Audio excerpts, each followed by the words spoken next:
So in this play, obviously the Bengals are in zone coverage. They're rushing four. Offensive line does a great job. Bo Nix is able to step up. You can see nobody's open. Covered. I mean, yeah, Mims maybe come across, but he's covered. So there's just nothing here. They're dropping seven back into coverage. So Bo Nix just used his legs. That's why you need an athlete at quarterback nowadays, is for plays like this. There's nothing open. All right, cool. I'm just going to run this in myself. Bo Nix, the reason why I liked him so much coming out of Oregon is because of how underrated he was as an athlete. Now we've got a little end around to Marvin Mims Jr. for the touchdown. Something that we definitely got to talk about for this play is the job by Pat Bryant. PFF rated him one of the top 5 worst offensive players in this game. I don't know how, because he made a play like this, right? He just comes in. If he doesn't do this, the defensive back is going to make a play in the open field. This is a loss of yards.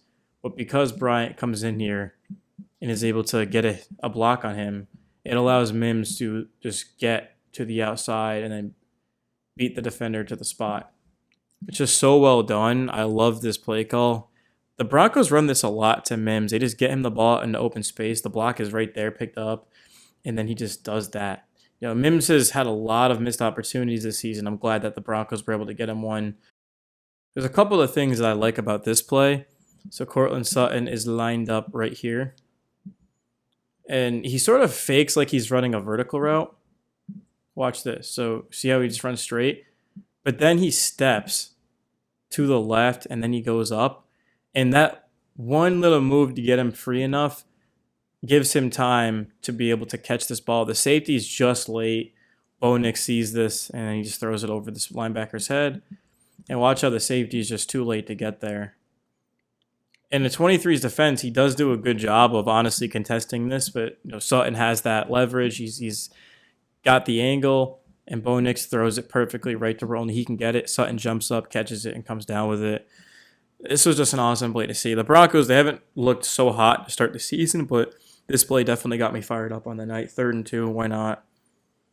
And now we're down, of course, in the red zone. See if the Broncos can capitalize. They absolutely can. I'm just going to imagine that this was a blitz. How did Harvey get so open? And yeah, it certainly is a blitz. How many defenders can we count? 1, 2, 3, 4, 5, 6, 7. 7 rushers coming, which means there's only 4 guys in the coverage, which lines up. And that's an issue because there's 1, 2, 3, 4, 5. So they're outmatched. And obviously the outmatched guy is going to be the linebacker. No one's there to get him. Bo Nix does a good job reading this. Shout out to RJ Harvey. He motioned inside into the backfield, and Bo Nix just gets rid of it, man. Nicely done. Let's take a look at some rushing plays. J.K. Dobbins gets to the outside. Yeah, this is cool, man, because I like when running backs, like, this is supposed to be a handoff here, but watch him just kind of bounce. Like bounce, and then good block right there to be able to just get some more yardage. It's a heads-up play. Never give up on a play, especially as a lineman. And Dobbins had his best game in a long time, in years, especially as a Bronco. First time in, 38 games in the Peyton era that they've had a running back go over 100 yards. Just a pitch to the left, 90. Dobbins gets up the field. The blocking was unbelievable, man. You talk about dominating a game up front. I mean, look at the space. It's ridiculous. J.K. Dobbins is just so easy, man. It's way too easy. So I made a video, guys, after the game breaking down this interception, and I got it completely wrong, and that's on me at the end of the day. But if you look at the actual footage we see on TV, you weren't able to notice this, or at least I wasn't able to notice this. So Bo Nix, there's nothing open. His best chance is to sort of put it into a tight window here. It's like Troy Franklin back there. But unfortunately for Nix, this defender right here is going to sort of read this and make an unbelievable play on it. See, Nix tries to fire it in there. There's a shot. But then this defender just gets a paw on it. Comes down with it, man. Linebacker out there who was on the running back. Here's another look at it from this one as well.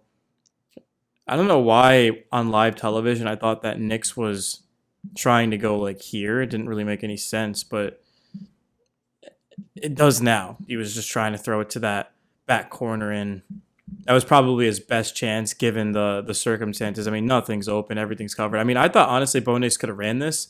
All he has to do is beat this defender to the spot right here, and then get a block from the running back. It's tough to ask a running back to block a linebacker, but still, I mean, I didn't like this play call to begin with. I told you guys I would have preferred probably bringing Sutton and lining him up here, and then all you can do is just sort of fake everyone to the left and then come back around bootleg and then hit Sutton into the flat or something along those lines. But just to run a fake this, like there was just never any doubt that the ball was going on the ground, and it was just so predictable. And it was a horrible play call. But obviously the Broncos won 28-3. They had over 500 yards of total offense, so nobody really exactly cares too much about that one, at least like the fans. I mean, they're just happy they won the game. I just checked the schedule. I'm recording this Wednesday afternoon, and I see that Denver is going up against Philadelphia. That should be a test, certainly. The Colts game was rough. The Broncos absolutely should have won that. They beat themselves in that one towards the end. The Chargers game was a little bit disappointing. And once again, the Broncos, they got hot. They took the lead, and they blew it. This team should be 4-0. Like, there's no doubt in my mind. They haven't played their best, and that's why they're, of course, 2-2 in the season. But Philadelphia, there's no more excuses. There can't be any more mislaps and just errors. You're going to have to play a flawless game. If you're not perfect, you ain't beating the Eagles. As simple as that. Look at the Rams. They had a perfect first half, and then the second half, they collapsed, and they lost. They had a field goal get blocked for the win. The Broncos are going to have to bring it. And it's going to start with Bo Nix. He's got to take care of the football. The defense has to continue to do what it's done all season and just pressure quarterbacks at a high rate. I'm not worried about the defense. I think the Broncos defense is certainly going to show up and match up well with this dynamic Philadelphia Eagles offense. But it's all about Philly's defense against Denver's offense. And even though the Bengals are not a very good team, and Zach Taylor's probably going to end up getting fired towards the end of the season, it's long overdue. But there was a lot of momentum that was gained from that game because they ran the ball. They got it into Mims and Sutton's hands. And even the tight ends, Trotman had a 20-plus yard catch in this game. Evan Ingram, they're still trying to get him going, man. He's been awfully quiet. They haven't really used him much, so hopefully we can see more against the Eagles. But Philadelphia, I mean, they just don't have a weakness. Up front, they're elite with Carter, of course, and Davis. And their linebackers, they got Bond, who's one of the best players overall in football. He's unbelievable. And in the secondary, it's all speed, agility, athleticism. But Bo Nix, this is a game where I'm going to look at him and start to have a serious discussion about Bo Nix after this one, because I know a lot of people are down on him. He was great on Monday Night Football. But Bo Nix has a chance to just turn around the season. Coming into the Bengals game, Bo Nix by PFF was graded as the worst quarterback starting-wise in the NFL. And I think it's honestly justified because Bo Nix has not looked very good. But I know that the ability is there. I certainly know that Bo Nix has seen a lot of different defenses and different looks, and he's just a smart, high IQ player. He's a great athlete. He's got a big-time arm. I love Bo Nix coming out of Oregon. He also played at Auburn. Again, he's played in 2 different big-time conferences. But I want to see how Bo Nix does against this defense. Against the Chargers, I thought Nix played well, but he left a couple of things on the table. This time around, Bo Nix is going to have to hit on them against the Eagles. And if he does, I think this team will win. But if he doesn't, it's going to be a repeat against the Chargers. But the Broncos have to bring their best, man. They've got to bring their best. No one expects them to put up 500 yards, but they have to do enough offensively to just get this win, man. Even if it comes down to just winning by 1-2 points, that's all you got to do. Just find a way. And I'm really excited, man. I truly am. I haven't looked at the schedule, but the first game I've looked at happened to just be our game. I mean, I'm a Bronco fan. The fact is, coming into the season, I was super high on Denver, picking them to win the division, just like many other people did. And the first game of the season, they looked awful. The second game of the season, they completely just gave up 500 yards of offense, and then they had a leverage call at the end. The Chargers game, second, third quarter were going very well, and then absolutely nothing to show for it. Bo Nix, again, missed several throws to Franklin and to Mims and some inexcusable boneheaded plays. And then the Bengals game couldn't have played any better. They gave up 3 points in the opening drive, not a single point after that, over 500 yards of total offense.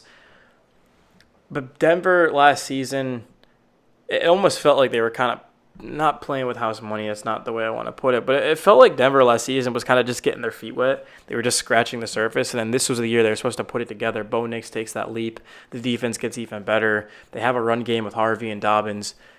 The offensive line's the offensive line, and the defensive line's the defensive line. Up front, the Broncos are the best in football. I think we can kind of all agree in that.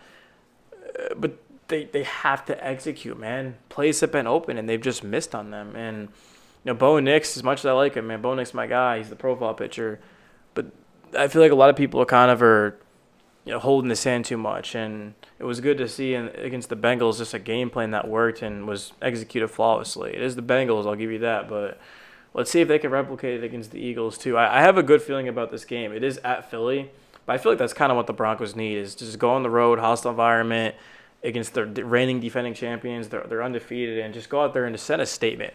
If the Broncos win this game, it literally changes everything. I mean, I get it's still early in the season, but you talk about just sending a message to the rest of the division, like, yeah, we kind of understand that we're a little bit behind the Chargers because they won the week 3 game, and they're 3-1, we're 2-2, but hey, man, don't count out the Commanders, bro. I'm gonna be real. Don't sleep on Washington. They could absolutely beat the Chargers.